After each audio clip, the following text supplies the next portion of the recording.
Hola, ¿qué tal amigos? Esto es En Contexto desde el Caribe. Hemos llegado al programa 12 y el día de hoy tenemos una invitada muy especial, la licenciada Luz María Beristain Navarrete.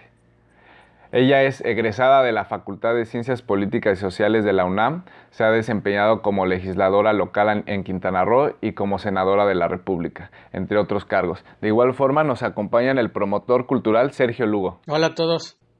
El día de hoy, como saben, vamos a hablar del tema local. Queremos abordar este acontecimiento que fue el huracán Delta, que afortunadamente tuvo un saldo blanco y demostramos una buena cultura de protección civil, tanto la ciudadanía como las autoridades. Para ello, voy a ceder la palabra a Luz María Beristain para que nos contextualice sobre esta cultura que existe en relación a huracanes del pasado como Vilma y Gilberto. Adelante. Bueno, efectivamente yo llegué a vivir aquí en 1987 a Quintana Roo y sí tuvimos, pude vivir la experiencia del Gilberto en el 80 precisamente en el 87, en octubre del 87, y luego vivimos Wilma en 2005, que me acuerdo que estaba Fox gobernando, y sí fueron dos fenómenos tremendos, ahora sí que vientos huracanados y con muchísima agua y mucha destrucción a su paso. Y si nos remontamos más allá, bueno, en 1954 el gran huracán ciclón Janet que semidestruyó prácticamente Chetumal, Otón Pompeyo Blanco, y ahí el general Beristain, que era el jefe de la zona militar en toda la península de Yucatán, fue el que llegó al rescate de esta maravillosa ciudad capital, mi abuelo. Él nos contaba las anécdotas de cómo habían tenido que llegar con rastrillos a sacar el lodo de la ciudad, porque había muchísimo lodo en la ciudad, muchos cadáveres, muchas enfermedades. Claro. Proliferaron una serie de enfermedades en ese momento. Fue un momento muy triste de la historia de Quintana Roo, pero Chetumal volvió a salir adelante por el trabajo de todos los que estaban ahí en ese momento. Podemos destacar ahí el buen papel de las presidentas municipales que destacó Andrés Manuel, que hubo saldo blanco, que fue porque se esperaba algo devastador. Afortunadamente pegó como categoría 2, pero vemos que la gente se activó, no hubo saqueos, hubo mucho orden, se respetó inclusive la sana distancia en las filas, en los supermercados, el uso de cubrebocas. Entonces vimos que la gente tuvo un desempeño correcto. ¿Usted qué opina? Sí, la cultura cívica en torno a los huracanes, aquí en esta parte del Caribe, aquí en Quintana Roo, se ha estado desarrollando de manera importante, seria. Cada vez estamos más y mejor preparados. Los espacios donde la gente se puede resguardar. Efectivamente, como dijo el presidente, fue destacada la labor de las presidentas municipales, de Laura, de las dos Lauras y de Mara, y seguramente de los otros presidentes también, pero se observó la de las mujeres porque, pues, llamó la atención, ¿no? Ahora sí que como jefas de familia salieron a proteger a todos sus gobernados. La pandemia y el huracán nos ha demostrado que las autoridades tienen esa capacidad de coordinación. Inclusive el gobierno del estado también se mostró presente y pues enhorabuena por esta buen desempeño de las autoridades. ¿Algo que quieras agregar, Sergio? Pues sí, que también la misma gente ya ha aprendido de las experiencias pasadas, ya sabe cómo protegerse, y también afortunadamente ahora con el uso de las redes sociales, claro, pues ya tenemos más información casi al instante de cómo viene el huracán, claro, qué categoría es, con qué tanta fuerza, y también pues eso nos ha ayudado bastante, ¿no? Entonces ya poco a poco nosotros estamos aprendiendo eso. Ahora vamos a abordar en este mismo bloque local la visita del presidente Andrés Manuel López Obrador, que viene a cumplir una de sus promesas de campaña, que fue darle a la gente certeza en la tenencia de la tierra. ¿Algo que quieras comentar sobre eso? Sí, bueno, que ya lo mencioné en otras ocasiones, que existe un documental que se llama Invasión, en el que menciona, podemos ver imágenes de cómo la gente llegaba a lo que ahora es la Colosio, y era prácticamente selva, y la gente pues llegaba a bardear a lo mejor con piedras, ¿no? Y ya esa era su casa y tenían que protegerlo día y noche, y eso, bueno, se mencionaba pues tuvo el apoyo del entonces gobernador Mario Villanueva, también de Luis Donaldo Colosio, por eso se llama la Colosio. Hay un busto del ex candidato en la 30 con Avenida Colosio, y que sí es importante porque la gente, pues muchos habían sido engañados, ¿no?, por empresas capitalistas o usurpadores, diciendo que ellos eran los dueños de terreno, y no, y prácticamente pues López Obrador vino a hacer justicia. Ese es un sello de la 4T junto con la presidenta Laura Bernstein, para darle certidumbre jurídica a la gente. Entonces, insisto, sería bueno que se pudieran proyectar ese documental Invasión en toda la Colosio, para que la gente incluso tenga mayor identidad, lo que es su pasado, su presente y su futuro. Claro, en ese sentido a mí me gustaría puntualizar, antes de cederle la palabra a Luz María, que nos platique que ella lo vivió en carne propia, que el municipio de Solidaridad, bueno, se llama así, como ya sabemos, por el programa estandarte del salinismo, porque en su gestación institucional, pues estaba en ese periodo entre Salinas y Zedillo. Entonces, cabe mencionar que Cancún, a diferencia de Playa del Carmen, tuvo una planeación para desarrollar toda la infraestructura hotelera, hubo un gran apoyo del Estado y empezó la población de la entidad. Y en ese sentido aparecen los primeros asentamientos en este pueblo de pescadores, Playa del Carmen, que pertenecía al municipio de Cozumel y que posteriormente se conforma como municipio. Pero algo que ha caracterizado a Playa del Carmen y a Solidaridad es la lucha social. Podemos ver cómo en Playa del Carmen hay gente humilde con casas, con sus hogares, sus lotes cerca a la playa. Vemos que es un derecho que se ha ejercido y que se sigue luchando porque la gente pueda tener una propiedad, un patrimonio cercano al mar, y porque estamos mal acostumbrados a que sea de extranjeros, o sea hoteles, o sea siempre concesionado hacia los poderosos. En Playa del Carmen vemos que se caracteriza esa lucha social de luchar por nuestras playas, por hacer valer el artículo 27 constitucional. En ese sentido, le cedo la palabra a la licenciada Luz María.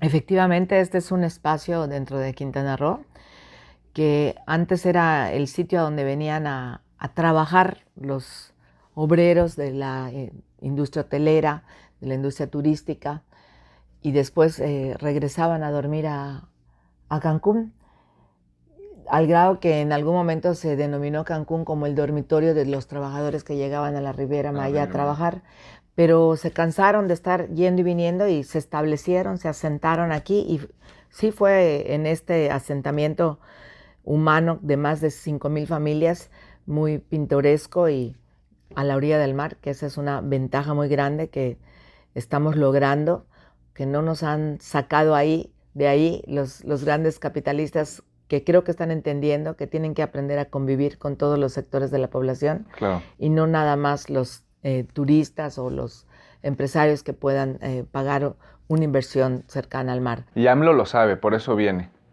Así es, esa es la gran maravilla, que Playa del Carmen es un sitio, pues yo creo, consentido del presidente, sí, porque esta es la tercera ocasión que viene desde que él está en la presidencia, y hay una inversión millonaria aquí en infraestructura, más de 400 millones de pesos en espacios que van a ser muy importantes para el desarrollo de todos los que aquí viven, trabajan y han poblado este maravilloso destino, que tiene todavía muchos defectos y hay todavía muchas cosas que tenemos que trabajar para que sean mucho mejores, como eso de tirar las aguas negras residuales sin haber sido debidamente procesadas al mar. Es gravísimo y hay que estar siempre y todos los días haciendo un llamado de atención a todos los que hasta el día de hoy no entienden que tenemos que cuidar la gallina de los huevos de oro, como coloquialmente se dice. Hablamos un poco de eso en un programa anterior, del costo político que ha absorbido la Presidente al poner el drenaje en la Quinta Avenida, que ya nos habíamos convertido en un polo turístico, pero sin drenaje. Entonces, esa génesis pues se debe de cambiar, y obviamente hay un costo político y hay un desgaste social, pero vale la pena que se siga invirtiendo en que Solidaridad, ya tenemos universidad nueva gracias al presidente, nuevos mercados, parques, toda la inversión de Sedatu que mencionas va a ser para resarcir ese tejido social que siempre se ha privilegiado, que seamos solo la clase obrera y no se prioriza el desarrollo en todos los ámbitos culturales y educativos. Bueno, con esto llegamos al final al bloque 1 de En Contexto desde el Caribe. Continuando con el bloque 2 nacional de En Contexto desde el Caribe, vamos a abordar este polémico tema que fue debatido en la Cámara de Diputados y que todavía falta la aprobación del Senado, que fue esta extinción de los fideicomisos en donde había un uso discrecional del dinero. Para ello cedo la palabra a la licenciada Luz María para que nos comente su punto de vista. Bueno, mi punto de vista, desde luego, es a favor y en apoyo a nuestro presidente. Yo he sido parte de esta cuarta transformación desde hace ya muchos años. Yo empecé a caminar cerquita de López Obrador en 1998, cuando todavía él estaba en el Partido de la Revolución Democrática, y después en 2003 formé el primer Comité Ciudadano de Apoyo a Andrés Manuel en Quintana Roo. Entonces, yo no regateo las propuestas del presidente. Hoy por hoy tenemos la posibilidad de gobernar. Yo creo que así como no nos quedó de otra en otro momento más que observar lo que los demás hacían y entender que no podíamos querer regatear o destruir lo que ellos traían de proyecto de trabajo. Este es un proyecto de trabajo que hay que respetar. Es la cuarta transformación, y cuando el presidente dice que esto es lo que tenemos que hacer y nuestros diputados lo aprueban, es sin duda porque nosotros tenemos que hacer ajustes. Nosotros no vamos a gobernar con la receta de los anteriores. Claro. Vamos a gobernar con la receta de nuestro presidente, de Andrés Manuel, porque nos costó casi 20 años lograr este objetivo. Entonces respeten nuestra receta. Si nosotros le ponemos más o menos royal, o más o menos harina, o más o menos durazno, eso es porque ya el presidente se ha dado la tarea durante casi 20 años de recorrer el país en más de 3 ocasiones, y él sabe lo que le conviene al país. Y yo definitivamente estoy de acuerdo con que había muchísima fuga de recursos por esa vía. Debe de haber ajustes. Este modelo económico que el presidente está implementando, que es la cuarta transformación, es un modelo económico de desarrollo que abarca a todos los sectores de la sociedad, no es solo para favorecer a un sector. Entonces tiene que haber ajustes necesariamente. O sea, desde luego que puede ser doloroso para algunos grupos de la sociedad, pero en esos ajustes eventualmente vamos a llegar a un punto en el que todos estemos tranquilos y entendamos qué es lo que está sucediendo. Han tratado de calmar a todos estos grupos diciéndoles que no se van a parar los proyectos ni los programas, pero que va a haber un nuevo método que se va a fiscalizar. No sé si tú quieres abordar algo sobre los fideicomisos. Pues sí, un tema que me interesa bastante es el cine mexicano, y que creo que hace falta más diálogo, más comunicación de los diputados federales, hablando de los que forman parte de la cuarta transformación, porque, por ejemplo, Luis Felipe Casals, pues quieren saber más sobre eso, ¿no? Ellos piensan que se va a terminar el apoyo para los cineastas. No es verdad, digo, también a principios de año estuvo Alfonso Cuarón, González Iñárritu del Toro. Entonces, creo que sí les hace falta a nuestros compañeros legisladores mayor comunicación para decirles, miren, esto, el término de los fideicomisos es para evitar la corrupción que hacían los gobiernos del PRI y del PAN, ¿no? O, por ejemplo, del FONDEM, y que digan que directamente estos recursos van a ir a apoyar a los artistas, ¿no? Estoy hablando en el caso del cine. De ahí para allá, pues estoy de acuerdo con Luz María, cuánto saqueo no hizo el PRI y el PAN diciendo de estos fideicomisos, ¿no? Que no era para ayudar al pueblo, sino para sus bolsillos. Claro. Bueno, a mí me gustaría, yo seguí muy de cerca el debate que hubo en la Cámara de Diputados. A mí en lo personal me agradó la postura del Partido del Trabajo. Creo que sí debe haber una fiscalización de los recursos totalmente. No se puede entregar dinero público a un fiduciario que ejerza de manera discrecional los recursos. Yo estoy a favor de que se transparente, pero yo creo que la base de la crítica es que no se han creado los mecanismos alternos. Ok, vas a extinguir los fideicomisos, ¿cómo vas a seguir operando? Previo a extinguir algo, tienes que crear el andamiaje institucional que vaya a cubrir el boquete que vas a dejar, porque el país viene operando, como bien lo dices, en un modo neoliberal durante 18 años tal vez. Está bien que lo quieras cambiar, pero ya tienes que tener previsto cómo lo vas a utilizar. Y yo creo que ese es el fondo del debate.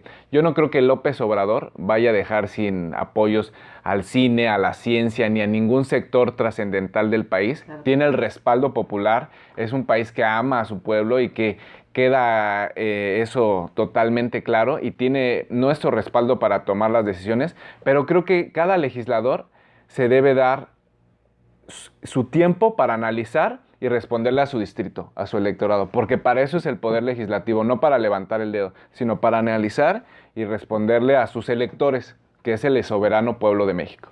pero creo que nada más en ese sentido la reingeniería financiera que está haciendo Hacienda al extinguir estos fideicomisos va a traer mayor centralización en el manejo de los recursos, que es lo que quiere López Obrador, supervisar el ejercicio de todos los recursos, que no haya nada que quede fuera de la lupa para evitar cualquier tipo de corrupción. Esperemos que se escuche este debate que dio el Partido del Trabajo, que es: dinos cómo lo vas a hacer, qué nuevos mecanismos vas a crear, y que en el siguiente periodo legislativo, previo al nuevo proyecto de egresos del 2021, ya se tenga este nuevo andamiaje. Bueno, hasta aquí nuestro comentario sobre los fideicomisos. Sergio quiere hablar sobre el efeméride del Día de la Raza. Bueno, sí, el 12 de octubre se celebra, lo digo entre comillas, Día de la Raza, porque pues muchos los hispanistas consideran que vinieron a civilizarnos, ¿no? Digo, y vinieron porque pues yo me considero americano, y se me hace una tontería porque, o sea, ¿dónde están los mayas, no? O sea, ¿qué nos venían a enseñar a los mayas, a los olmecas, a los toltecas, a los mexicas? Y hablando, por ejemplo, en el Caribe, cuando llegó Cristóbal Colón a la isla de Santo Domingo, que ahora lo comparte, o la Española, que ahora lo comparte República Dominicana y Haití, pues ahí estaban, todas esas islas son los caribes, los indígenas, los caribes y los taínos, ¿no? Entonces, esa fue la justificación. Incluso hasta decían algunos frailes que los indígenas no tenían alma, ¿no? Entonces, pues habría que exterminarlos. Muchos españoles pues vinieron a violar a las mujeres indígenas, a matar a los ancianos, y bueno, entonces creo que se debe revalorar ese día, que se llame Día de la Raza, ¿no? A lo mejor es Día de la Conquista, muy mal dicho, podía ser el Día del Encuentro de dos Mundos, otros dicen que fue el Día de la Invasión, pero yo quiero proponer al público que lean libros respecto a eso, y hay uno muy importante que es La Visión de los Vencidos, de León Portilla, que habla de cómo Hernán Cortés llegó y arrasó con los mexicas, ¿no? Te está narrando ahí. Hay un libro que se hizo película de Álvaro Núñez, Cabeza de Vaca, que fue un conquistador tipo Hernán Cortés, que conquistó el sur de Estados Unidos y bajó por el norte de México. Lo escribió en sus crónicas y se hizo una película, Cabeza de Vaca, es mexicana, es muy buena. Otro, para que se den una idea de cómo invadieron con los guaraníes, los indígenas, la película The Mission, La Misión de Estados Unidos, con Jeremy Irons. Una más, hay una película muy buena también, bueno, varias, pero también quiero decir de un libro que se llama Native American History, que es de Julia Nice, te habla pero de cómo la visión de los indígenas de Estados Unidos, ¿no? Entonces lo que quiero decir es que vean todo ese contexto, esa riqueza de los pueblos indígenas, para decir, bueno, ¿por qué están diciendo que nos vinieron a civilizar, no? Entonces eso considero que debe ser muy importante para que se vuelva a hacer un debate en ese sentido. Y ya incluso el presidente López Obrador y su esposa han dicho, bueno, hasta que tenían que pedir perdón, ¿no? Los de allá de España sobre esto, lo que hicieron. Y bueno, simplemente es resaltar toda la riqueza cultural e indígena de nuestros pueblos. Totalmente gran reseña histórica sobre el valor de los pueblos originarios la que realizas. Y sale al debate porque en Estados Unidos, ahora con la violencia que ha habido hacia los afroamericanos, que también fueron víctimas de esta colonización británica, que fueron traídos desde África para trabajar, nos damos cuenta que ellos, en las protestas de Black Lives Matter, tiraron las estatuas de Cristóbal Colón y de todos estos colonizadores, inclusive de estos que hicieron el apartheid. Uh-huh. Y te das cuenta que ahí viene hay una deconstrucción de la historia. O sea, no puedes seguir venerando a aquellos que fueron opresores. Inclusive había en Texas estatuas de los que institucionalizaron la esclavitud. O sea, y eso es en Estados Unidos. Y en México y en toda Latinoamérica fue el mismo proceso de conquista. Aquí obviamente hablamos un idioma europeo. Todo el modelo institucional, municipal, todo se quedó desde el punto de vista eurocentrista. O sea, no hubo realmente una independencia del país cultural. No sé si tú quieras agregar algo, Luz María.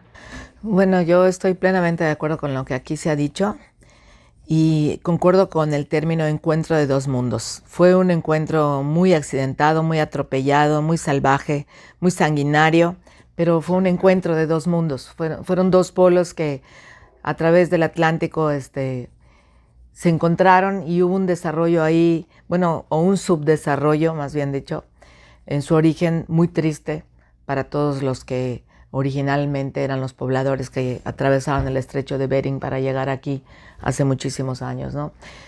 Pero bueno, así ha sido en este planeta como los terrícolas nos hemos encontrado y hemos tratado de generar un desarrollo y una evolución, que a veces ha sido una involución. Y bueno, esa es nuestra historia. Yo quisiera agregar en ese sentido que la colonización de México se da entre la cultura milenaria de la península ibérica, que también venía de un proceso de fusión con los árabes, y luego llega a México, donde también había una pluriculturalidad, desde el norte los yaquis hasta el sur los mayas, y que todo el proceso de mezcla, tanto genética como cultural, da una nueva cultura que es la mexicana. O sea, inclusive en el genoma humano se ha estudiado que ya somos algo nuevo, algo que se gestó, como dices, de manera accidentada, pero que somos únicos. O sea, nuestra gastronomía es el legado cultural milenario que no pudo desaparecer a pesar de la opresión.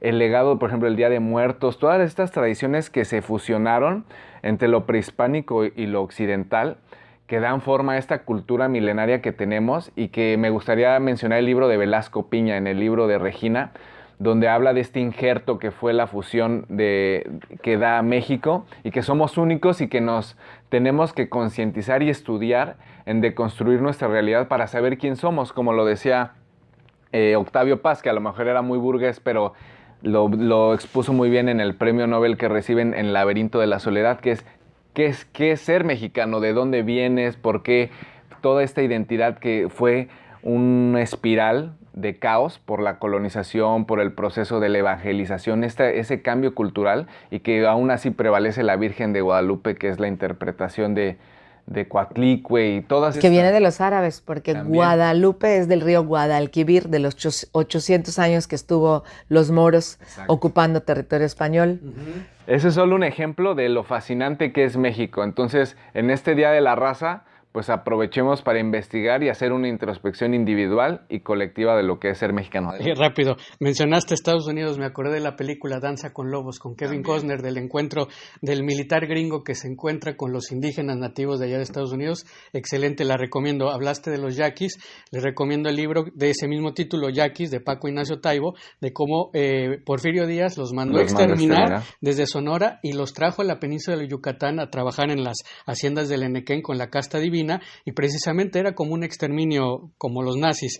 También estabas ahorita mencionando algo que se me vino a la cabeza, es de Octavio Paz, del Laberinto de la Soledad. Él explica de por qué nos dicen hijos de la chingada. Y la chingada era la mujer violada indígena por los españoles. Y de ahí viene también, por ejemplo, el término no me rajo, la rajada, y el término coger, ¿no? Que para el español pues es tomar un libro, pero bueno, de ahí se viene la cuestión de la violencia sexual, y ese es el término. Totalmente. Entonces es muy importante. Y ya finalizo, perdón, me fascina el libro de Velasco Piña, de mi paisano de Guerrero, y él habla del despertar de México a través de la conciencia de los volcanes, de cuando está el Popo en la Fumarola y Iztaccíhuatl, cuando hacemos las marchas, y ahora con las hacemos desde la izquierda, como el Chapultepec, el cerro con los árboles que están despertando, y la energía que tiene Regina cuando se conecta, cuando está en Teotihuacán, en las pirámides, y hay otros cuidadores indígenas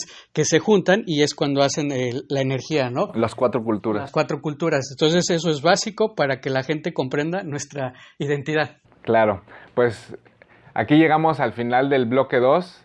Continuando con el bloque 3 de En Contexto desde el Caribe, vamos a abordar el tema internacional. Para ello vamos a hablar de la Comunidad de Estados Latinoamericanos y del Caribe, en la que México va a continuar en la presidencia. Para ello cedo la palabra a la licenciada Luz María Beristain.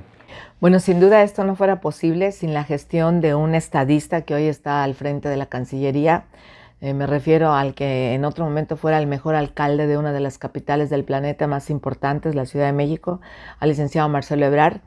Él tiene una capacidad impresionante de poderse relacionar cuando él está en la ONU con todos los países que integran esta organización mundial, y ha sido él un factor clave para que la internacionalización de la Cuarta Transformación esté dando frutos como este. Claro. O sea, estar por decisión unánime un año más al frente de esta presidencia pro tempore, que es la CELAC, esta comunidad de naciones latinoamericanas y caribeñas, para poder generar desde ahí proyectos aeroespaciales. Él está proponiendo que ya la ciencia y la tecnología desde las universidades públicas y desde el capital privado se fusionen, se haga un capital mixto, para que tengamos también nosotros nuestras propias patentes y desde ahí podamos acelerar el desarrollo y el crecimiento de esta región que geopolíticamente hablando es fundamental para el planeta,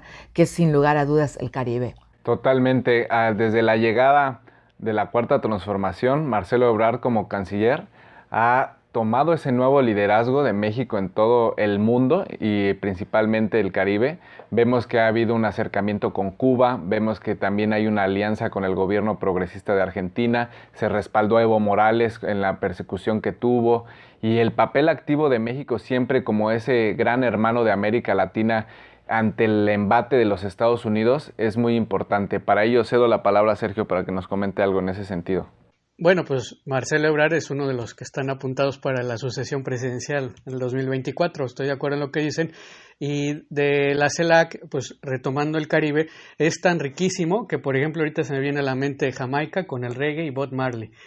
República Dominicana, pues también en el 65 con Juan Bosch como presidente, Estados Unidos hizo un golpe de Estado. Con Haití fue el primer país en toda América que hizo su libertad, logró su independencia con Toussaint Louverture, que hasta Carlos Santana le hizo una canción, pero ha sufrido muchos golpes de Estado de parte del gobierno de Estados Unidos. Granada también fue invadida por Estados Unidos, Cuba, ahorita hablaré sobre el Che Guevara. El Caribe en esa región pues se da mucho la salsa, el baile, Juan Luis Guerra, etcétera.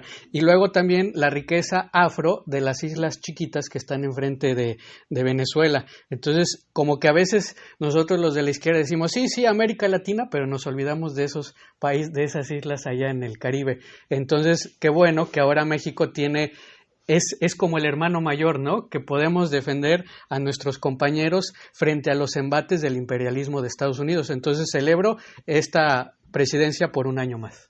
Sí, sin lugar a duda, México se pone a la vanguardia de las relaciones internacionales y destacar el papel importantísimo que juega el Caribe por la cantidad de votos que genera en la ONU y porque al hacer un bloque en esta área nos permite también desarrollar proyectos regionales como los que mencionabas en materia comercial y tecnológica. El Caribe es una zona geográfica estratégica, no por nada estuvieron metidos el Imperio Británico, el Imperio Francés durante toda esta expansión colonial y sigue siendo muy importante ahora en el tema turístico. México, no sé si quieras comentar algo, que este liderazgo que tuvo en la pandemia junto con Cuba, con su vacuna soberana y este desarrollo biotecnológico. Bueno, precisamente fue gracias también al liderazgo y a la intervención del canciller, desde luego por instrucción del presidente de la República, Andrés Manuel López Obrador, que se ha estado trabajando interactivamente en esta asociación de países que estamos contribuyendo en los esfuerzos de los científicos para que también a partir de América Latina esté dándose este resultado que la humanidad espera con mucha ilusión y ya con algo de desesperación, ¿verdad? Claro. Entonces, ha sido el canciller Marcelo Ebrard el que ha puesto la figura de nuestro país como una figura preponderante y no solamente como un actor pasivo dentro de esta gran crisis que también es una gran oportunidad para replantear los rumbos que la humanidad ha tomado y que en muchos momentos han sido muy, muy desastrosos para la ecología y para nuestro planeta Tierra, nuestra madre. Yo en ese sentido también destacado papel de Ebrard, lo vemos, por ejemplo, en el tema de las vacunas, negociando con los británicos, con la Universidad de Oxford, pero también con los rusos. Y lo vemos también activo en Cuba, lo vemos en la CELAC, lo vemos en la ONU, o sea, realmente un papel muy destacado en las relaciones internacionales, como en la época de oro de Gilberto Bosques, en la época de oro de este otro que hubo... bueno, ahorita se me fue el nombre, pero la doctrina Estrada, que es la no intervención y el respeto a las decisiones de los pueblos. Bueno, vamos a pasar a la efeméride del Che Guevara. Platícanos, Sergio. Bueno, el 9 de octubre de 1967, Ernesto Guevara de la Serna fue asesinado por militares bolivianos en Bolivia, pero bajo las órdenes del gobierno de Estados Unidos. Entonces a mí me gustaría así rapidísimo decir la biografía de Ernesto. Nació en Argentina en 1928, adolescente, hizo un viaje en motocicleta con su amigo Alberto Granado, quedó impactado por los mineros en Chile, con los enfermos en Perú, y hay una película que le recomiendo que se llama Diarios de Motocicleta de Walter Sales, donde sale Gael García, es fascinante. Después Ernesto se gradúa como médico, eso también lo quieren borrar de la historia. Después llega en Guatemala, hay el golpe de estado contra Jacobo Arbenz de izquierda, parte del gobierno de Estados Unidos. Llega a México, más o menos en el verano del 55, conoce a Fidel Castro, que venía exiliado junto con su hermano Raúl por el asalto al cuartel Moncada en Cuba, y tuve la fortuna de ir a Ayotzingo, es en el Estado de México, donde entrenaban militarmente para irse a Cuba. También mi amigo Manuel Garcés, un cronista, pues me presentó al Antonio el Cuate Conde, el mexicano que le vendió las armas y el yate Granma a Fidel y al Che, y partieron de Tuxpan, Veracruz, un 25 de noviembre del 55 para Cuba, hacen la Revolución Cubana en la Sierra Maestra, y ahí yo quiero mencionar a Julio Cortázar, que en este libro viene un cuento que se llama Reunión, dedicado a Che Guevara, que cuando él está descansando ahí en el bosque, pues él está hablando de sus seres queridos, está pensando, pasa mucho tiempo en su mente, pero pasa poco tiempo en la realidad, y entonces es increíble cómo cómo sientes hasta el olor de las hojas y de la pólvora, gracias a Cortázar. Hace la Revolución Cubana, Ernesto participa, por ejemplo, en la ONU, visita a muchos países de la Unión Soviética, de la izquierda, y también hay otra película que le recomiendo que se llama Che Argentino, Che Guerrillero, donde Benicio del Toro sale de el Che Guevara, y hay una canción importantísima que se llama El tren blindado de Silvio Rodríguez, donde el Che toma Santa Clara. Haciendo eso, había un tren, lo derriban, y eso fue parte del triunfo de la Revolución Cubana el 1 de enero de 1959. Y ya, bueno, posteriormente el Che dijo, bueno, quiero seguir haciendo la guerra de guerrillas, deja Cuba, le da una carta de despedida a Fidel Castro, él la hace pública allá por 1965, y entonces es cuando Carlos Puebla hace una canción muy bonita que me conmueve, que se llama Hasta Siempre, que también la ha cantado Óscar Chávez. Entonces aquí, ahorita que esté hablando, la van a escuchar de fondo, muy bonita. Y bueno, el Che Guevara se va al Congo a seguir el ideario de Patricio Lumumba, que buscaban su independencia, pero otra vez el gobierno imperialista de Estados Unidos no los deja.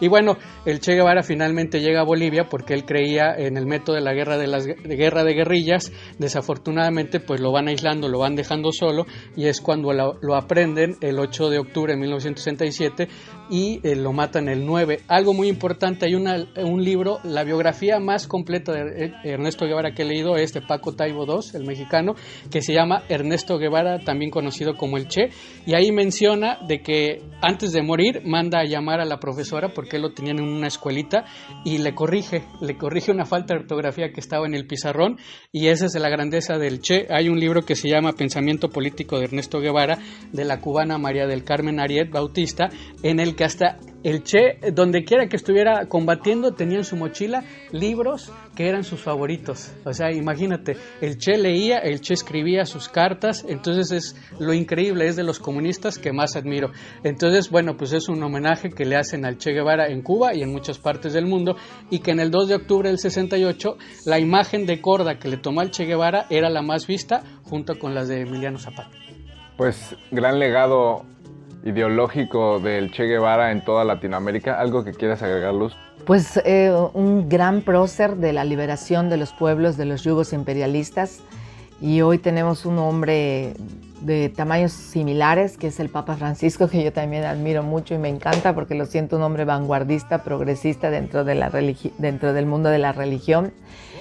Y bueno, el Che vive y vivirá en nuestros corazones por siempre. El hecho que hayan aniquilado su cuerpo, ese triste día de 1967, cuando yo tenía 7 años, y lo recuerdo porque en mi casa lloramos todos cuando se supo eso en Tizimín, Yucatán.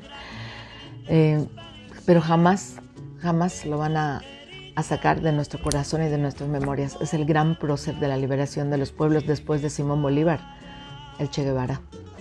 Pues agradecemos. Esto fue el bloque internacional en Contexto desde el Caribe. Agradecemos que nos hayan sintonizado. Hasta la próxima. Vienes quemando la brisa